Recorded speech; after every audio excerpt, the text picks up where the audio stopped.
Okay, are we ready? Story that goes with it. Welcome back for the OPPD Open Interview CEO meeting.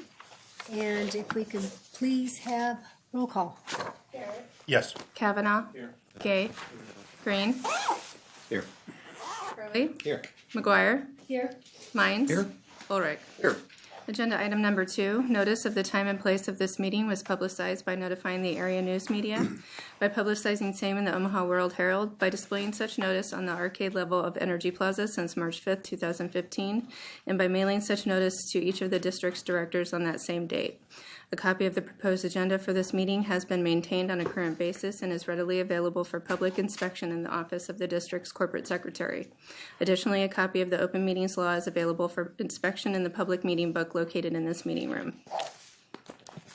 Thank you, Mrs. Tracy. I'm going to read the rules of engagement. You should have all received a packet upon entering the room. The second page of the packet are the rules of engagement for the open meeting interviews and the public forum. During all the open meeting interviews, there will be no public comment period.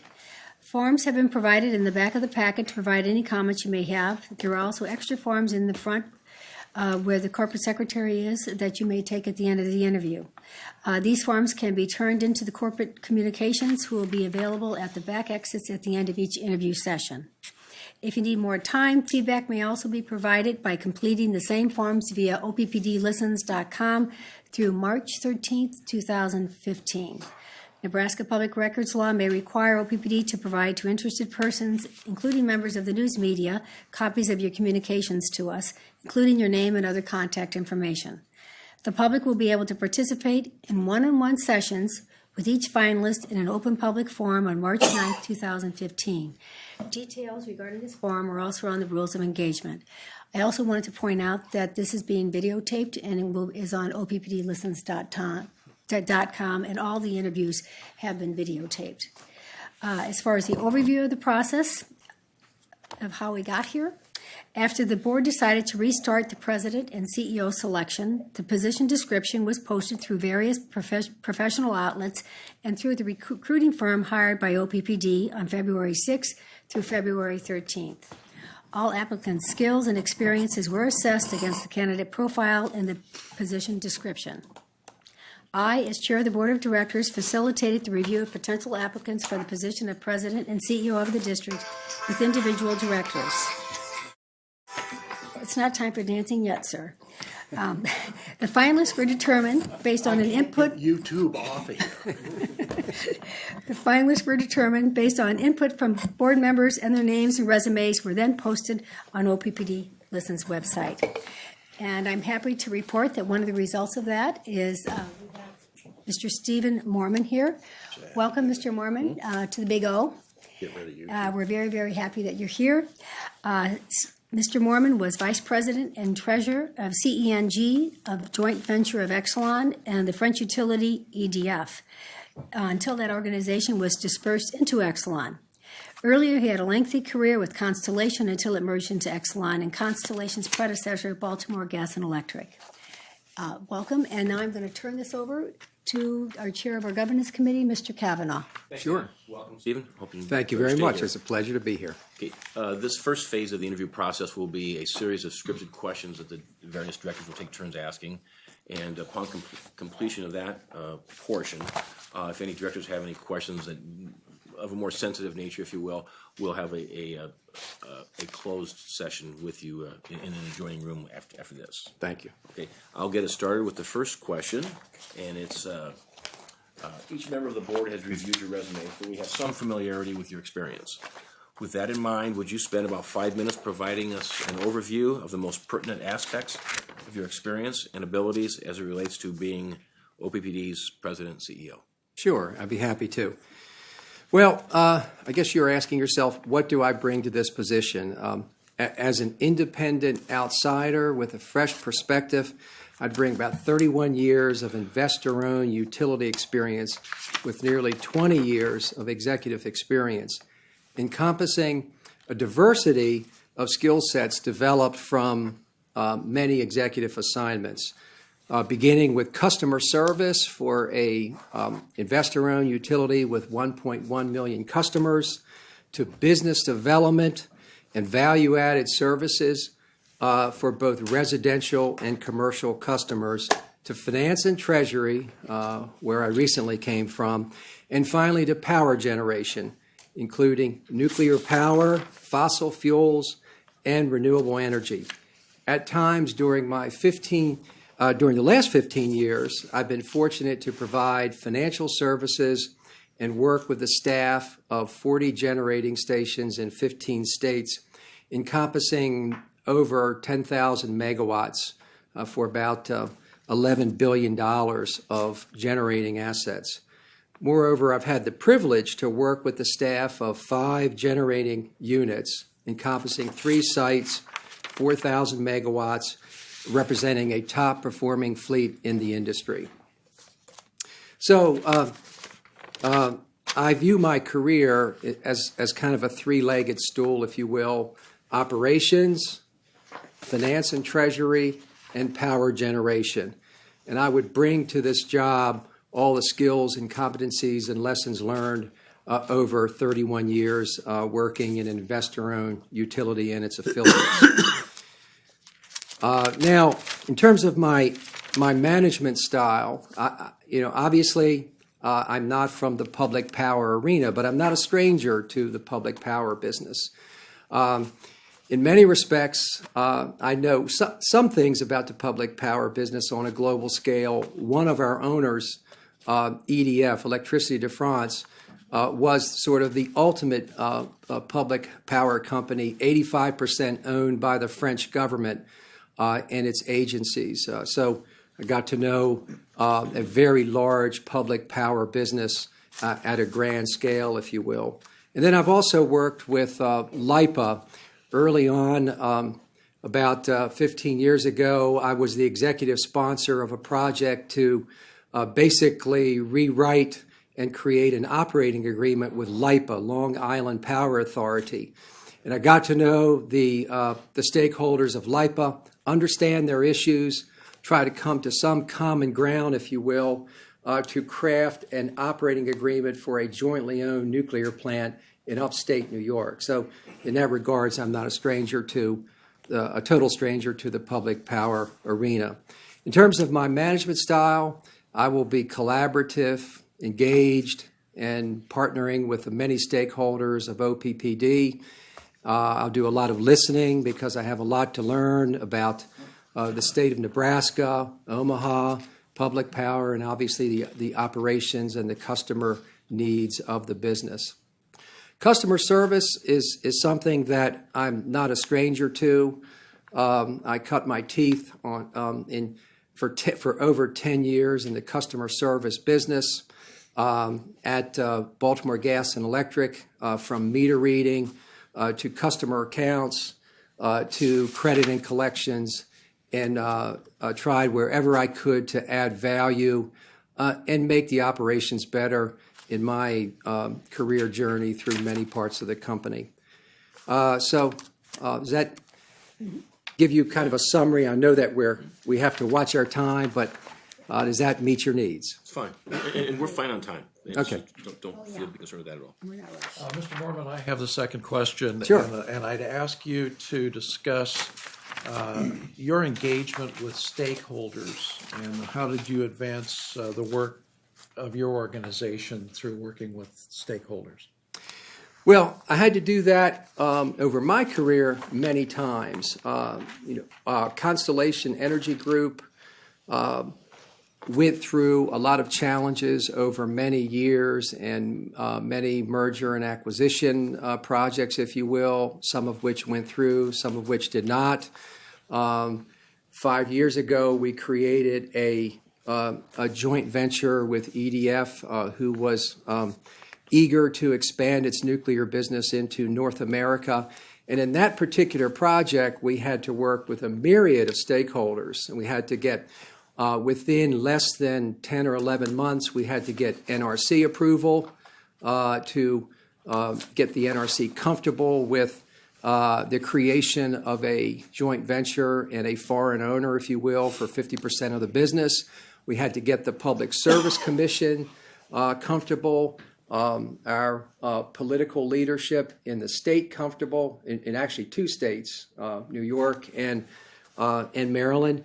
We had to get many regulators comfortable that the value proposition was good for the state, good for the industry, and good for the citizens of Maryland and New York. And in so doing, we were able to close the deal on time and on budget, very important, and move forward with that transaction that essentially created $4.5 billion of value for Constellation in its transaction with EDF. That's one example. I could talk about many other examples, and I'll try to work some of that in. I know that we have a number of questions to cover. Yeah, thank you. Thanks. I've got one for you. You've been in the private sector most of the time, obviously, but on a board of directors, publicly elected board of directors here, of course, and I know you said your experience is a little limited, but how would you go about building a relationship, or how would you manage a relationship between yourself and the board of directors, or any experience you might have had in that capacity where you're responsible to a group of people? Well, first of all, I have a fiduciary duty to the employees and the customer owners of OPPD. I would have a fiduciary duty to you, so to speak. It's a solemn, awesome responsibility to lead any utility and to be an executive in any utility. I would partner with you. I would be, as I mentioned earlier, an active, engaged listener. I have a lot to learn about the public power arena. I would try to understand your concerns, comments, issues. Obviously, listen a lot to the employees and the team at OPPD, and then try to move forward and work together. From my observation, you have a very good strategic plan. You have your challenges ahead of you. This is a fine company that has risen to a significant set of challenges already that have tested the company. Like all great companies, you learn from it, you move forward, and I would work with you to execute that strategic plan moving forward. Thank you.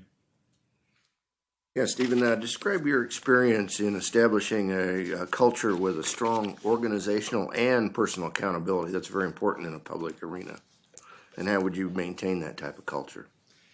Well, that comes right back to the values that your corporate values, if you will. We had a very strong set of values at Constellation and at CENG, and for that matter at EDF. The number one value was integrity. So we tried to listen to all stakeholders. We try to operate with a very high level of integrity and trust and engagement.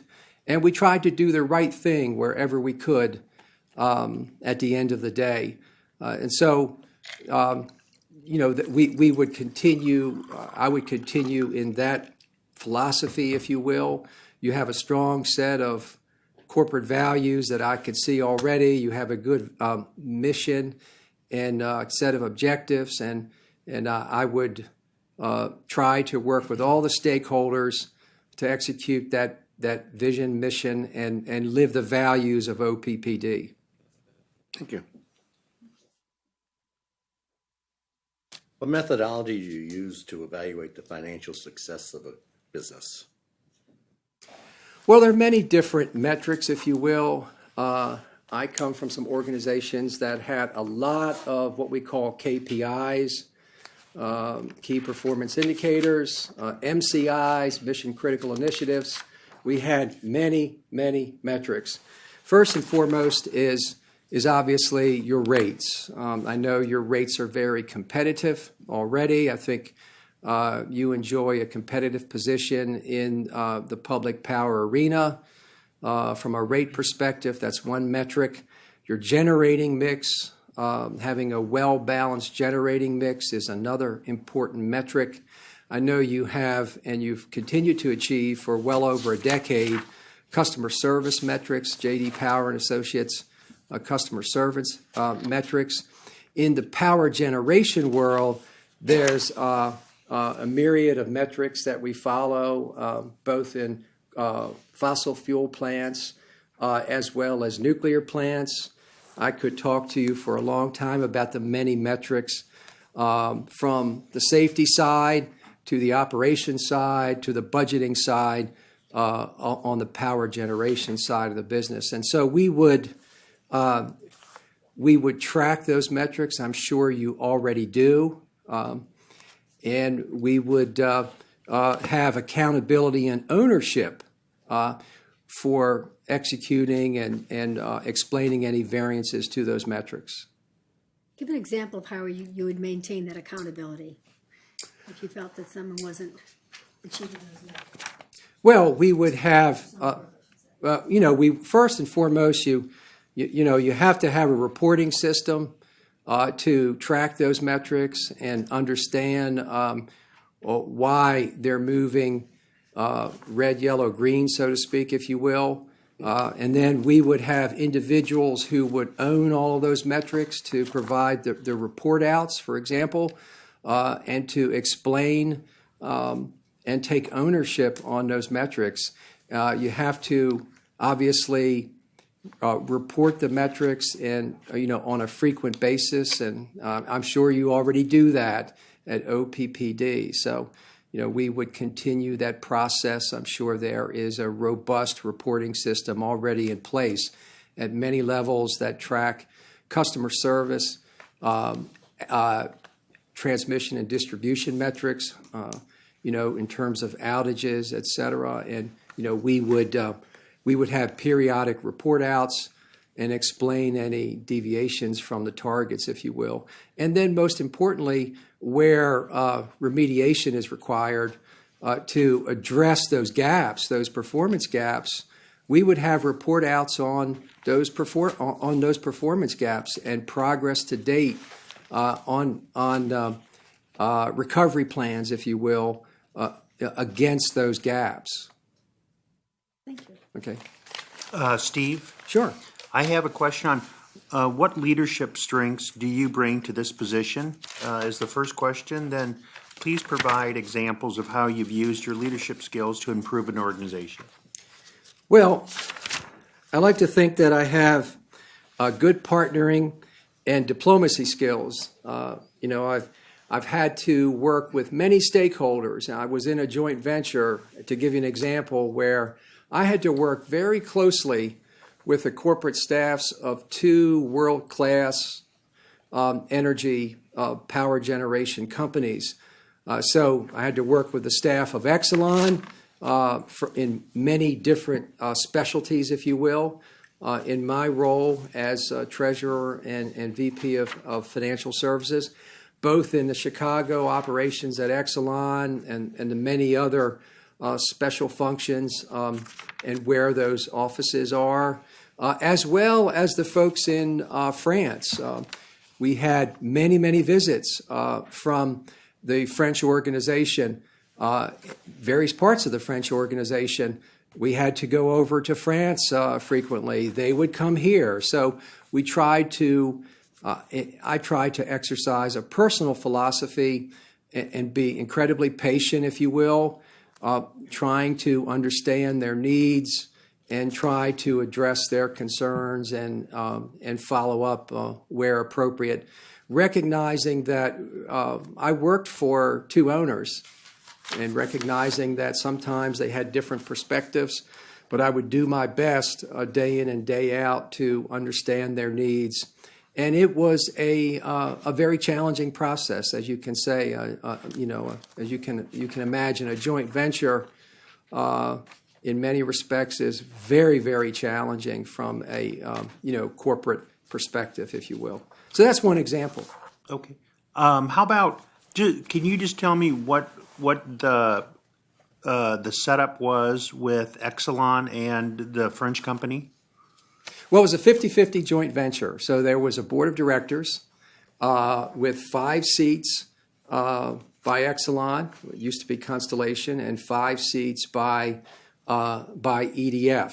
We had a robust set of committees, like any company in corporate America, and like OPPD has. We had an audit and finance committee of the board. We had a risk group.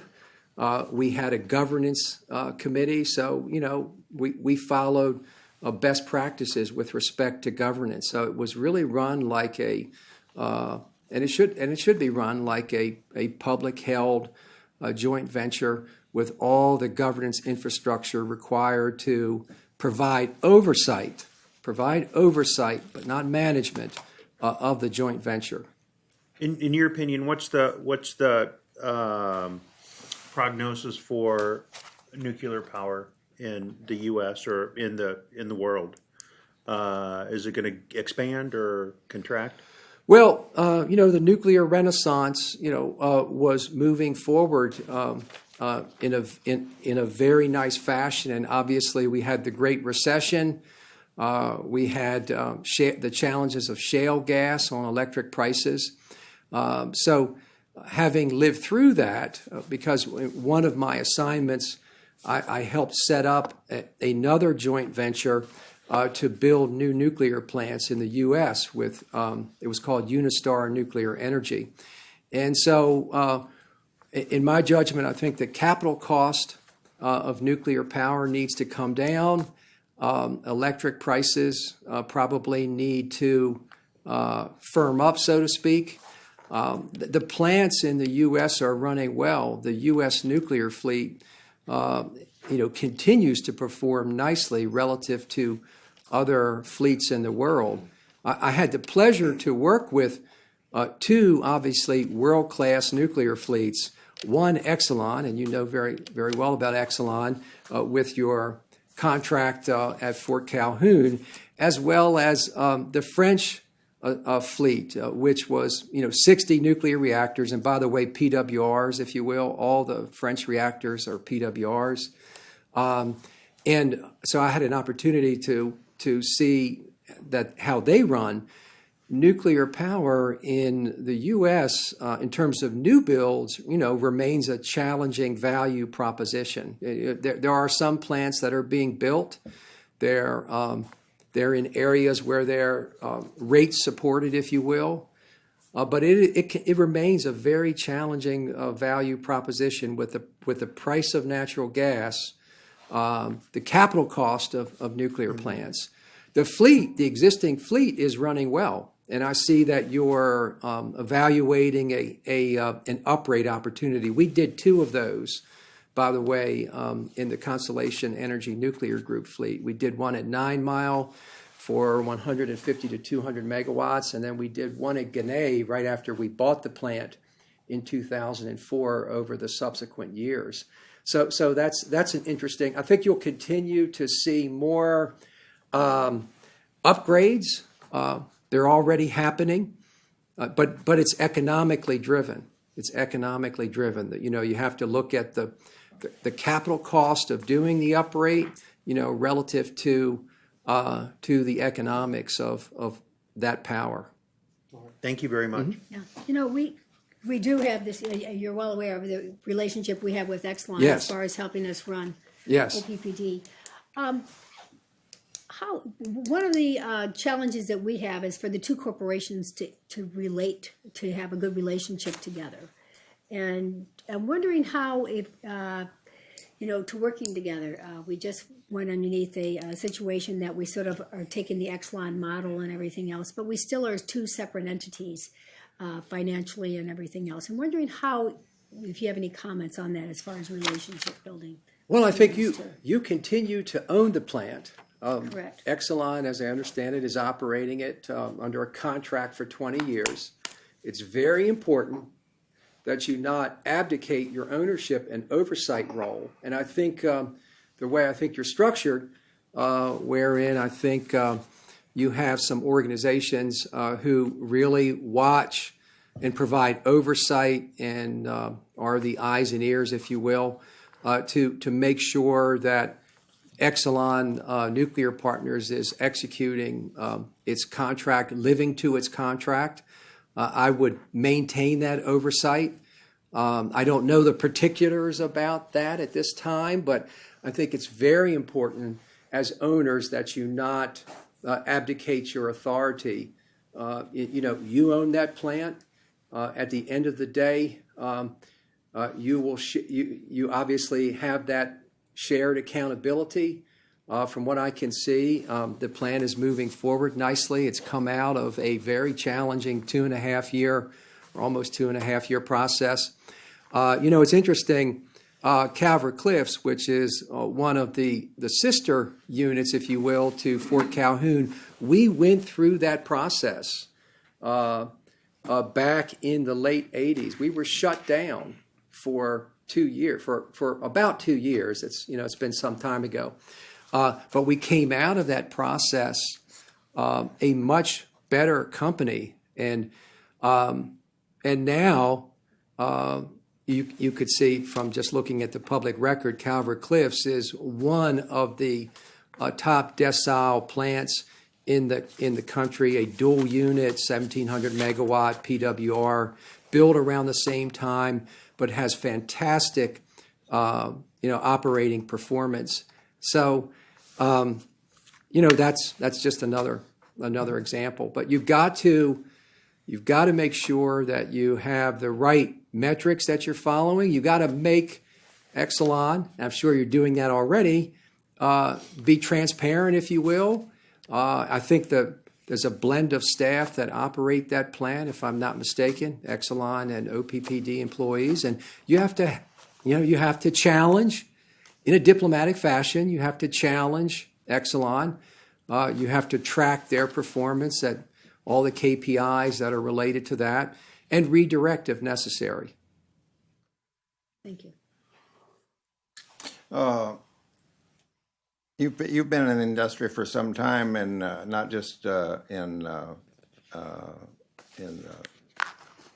all facets of the industry, it seems. And setting nuclear aside just for a minute, how do you predict the difference in the industry in the next 5 to 10 years? How would you shape the difference here at OPPD in the differences that you can predict in the next 5 to 10 years? Well, I think you're already on track to address some of the challenges in the industry. From my perspective, you are a leader in the public power business. It looks like you're doubling your commitment to renewable energy, with additions to wind power. You're doing lots of great things on the fossil side, repowering, retrofits,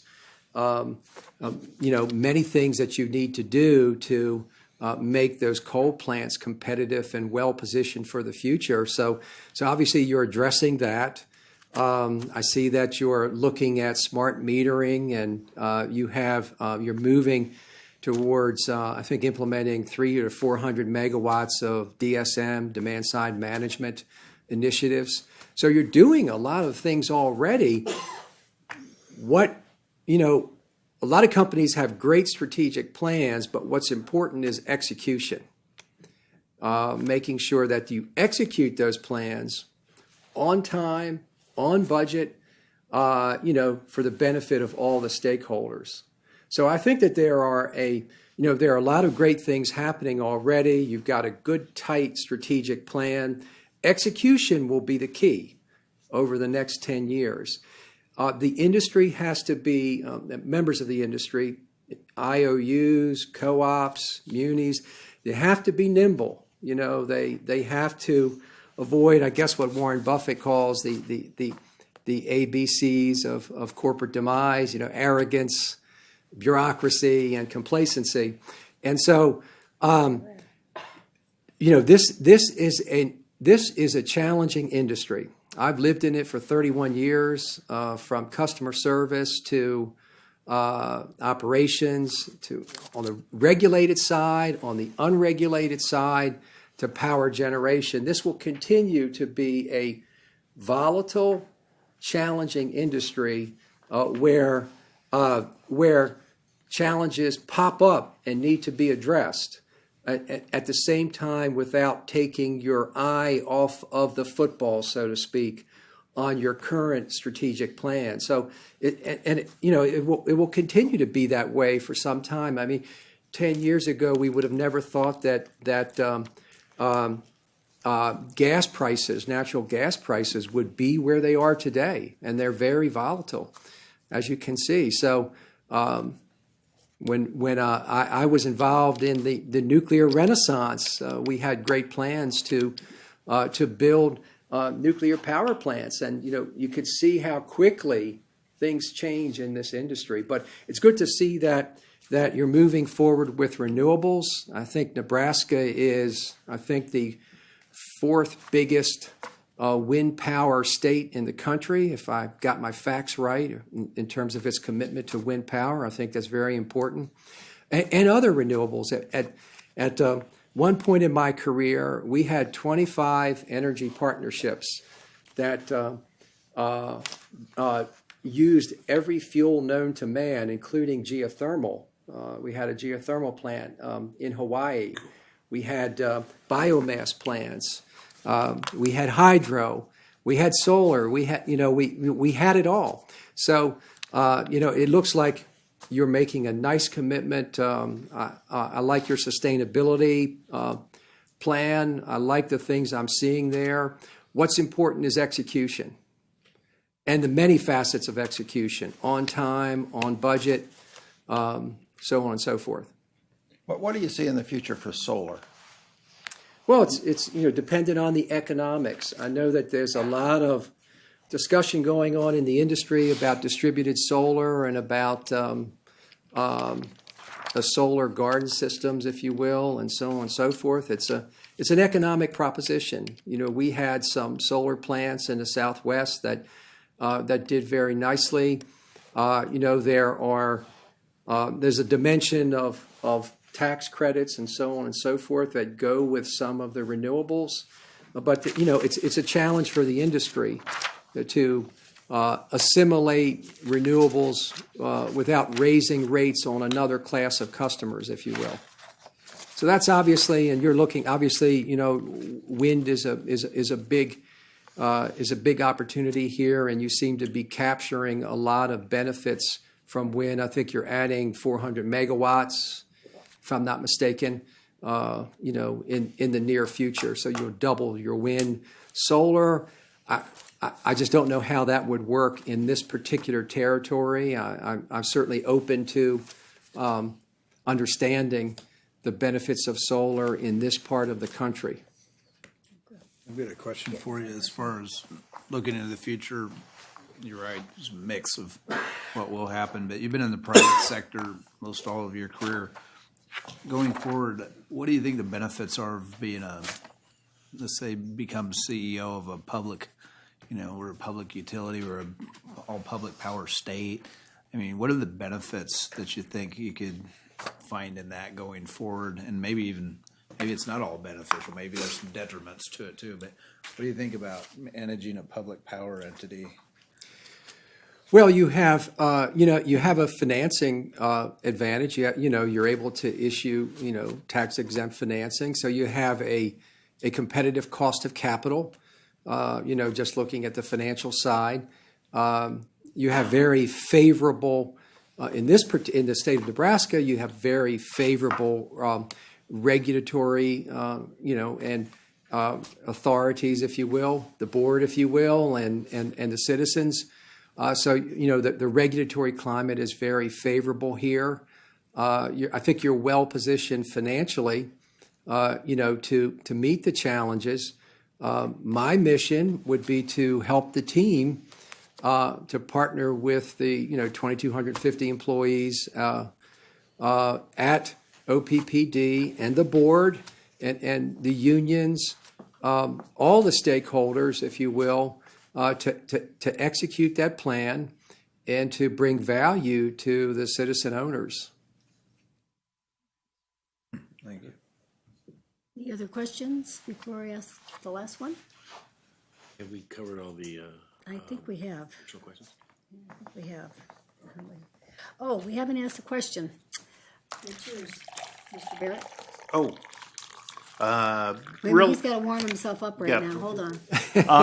realizing that OPPD's workforce is 1/3 represented by union and organized labor, do you have any experience with working with unions, and how would you approach that? Well, I would partner with the unions. I think you're doing that. I think you have good union relationships from what I've understood thus far. We had in the fleet in the company that I just recently left. We had a union plan. It was represented by the IBEW at 9 Mile Point. So we tried to work with the unions. We would work with them on their needs and try to maintain good relationships with with the unions. We're all in this together. We're all in this this energy challenge together. So we try to treat them with respect and dignity, and work with them the best we could while maintaining the the competitive position of that particular station as well as others. And then I have one question too. Do you believe in global warming or climate change? And how did you come to that opinion? And what would you see as OPPD's role in combating or slowing down the rate of global warming? Well, I certainly do believe in it. I think the science. I think there's a lot of science that backs that up. I think you are taking steps to reduce your carbon footprint, repowering plants, doubling your wind power. You're doing everything you can. You're operating a nuclear plant. You're burning low sulfur coal. You're repowering plants, retrofitting plants on the fossil side. You're doing everything. You're doing DSM. Promoting conservation, if you will. So, you're doing everything you can, and working with the citizens too. Through your sustainability initiatives, you're working with them to encourage them to reduce their carbon footprints, because they are, at the end of the day, customers and users of OPPD's products. So, I think you're doing a lot. I do believe that the science is there. That's my personal perspective. So, we as a nation will need to address that. We already see, in my judgment, more extreme weather than we have. They're tracking, they're looking at all the other measures that indicate that. And I think the world needs to step up too. It's not just a U.S. challenge. It's an international challenge. So the developing and developed nations of the world really need to step up to that challenge. It can't just be America. Thank you. That's a tough question. Thank you. Yeah. Well answered.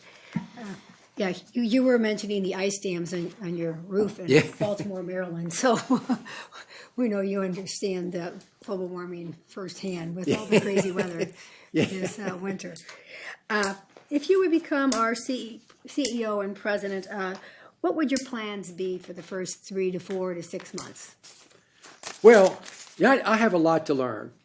I know the utility business, not just as an accountant. I know there's been a fair amount of press that I'm an executive accountant coming to OPPD to discuss the opportunities, but I understand the business. I've been around a $11 billion generating fleet that generates from all sources, if you will. I would have to, I would do a lot of listening, if you will, and I would work with members of the board, other stakeholders, the NRC, other regulatory authorities, to understand their particular issues. I would do a lot of listening in the first stage of my career here because I really need to gain some perspectives and understand your concerns, understand the customer's issues, get to know the state, if you will, get to know Omaha, but at the same time, move forward with the execution of your current strategic plan and then also maintain a vigil on emerging developments in this very uncertain environment that we are in right now. We have interest rates that will possibly move up and that will affect our cost of capital, if you will. You have a lot of things that you're currently looking at, and you have many initiatives in flight right now, and we have to move forward and execute those initiatives. But I will be an engaged, active listener in my personal journey as I begin to understand the needs of the company. Thank you. Any other questions? Okay. Well, that will conclude the first phase of the interview process. As I indicated earlier, we'll be looking to go into a closed session for the second part. And to do so, we'll need to make a motion here. And at this point, I move that the board go into closed session at this time, 2:12 p.m., for discussion of confidential business information or sensitive personnel issues involving the individual being interviewed. A closed session is necessary for the protection of the public interest and to prevent needless injury to the reputation of persons who have not requested a public hearing. This closed session will be limited to confidential business information or sensitive personnel matters involving the individual being interviewed in connection with the search and selection of the president and CEO of the Omaha Public Power District. Second? Second? Okay. And did you want to maybe go through with everyone here about the schedule for this evening and the rest of the day too? Or Yeah, we could probably mention, you can mention that right now, that'd be great. Okay. And then we'll go and have a roll call. Go back to the itinerary here just a second. So, The public forum this evening. and that is scheduled to begin at 6:30, and that will be back in the atrium area outside. Yeah, I think we're going to meet here first. Oh, okay. Okay. We're starting here, and that each candidate is going to give up to 10 minutes as far as a presentation to the public. And then we'll adjourn to the atrium where they can ask individual questions. Each candidate will be in a separate table, and people may come up one-on-one and visit with them with a 3-minute timeline. Okay. Okay, so can we have a roll call as far as going to closed session? Barrett? Yes. Kavanaugh? Yes. Gay? Green? Yes. Hurley? Yes. McGuire? Yes. Mines? Yes. Ulrich? Yes. Motion carried. And as we mentioned earlier today too, just like we did this morning, at the conclusion of the closed session, we will come back here as a formality to vote to come out of closed session, and we will be adjourned then until this evening. Correct. And I have to read this still. Oh, I'm The sorry. motion to go into closed session has passed. This closed session will be limited to confidential business information or sensitive personnel matters involving the individual being interviewed in connection with the search and selection of the president and CEO of the Omaha Public Power District. No votes or board action will be taken during the closed session. And we'll return and hope to see you this evening. Thank you very much. Thank you.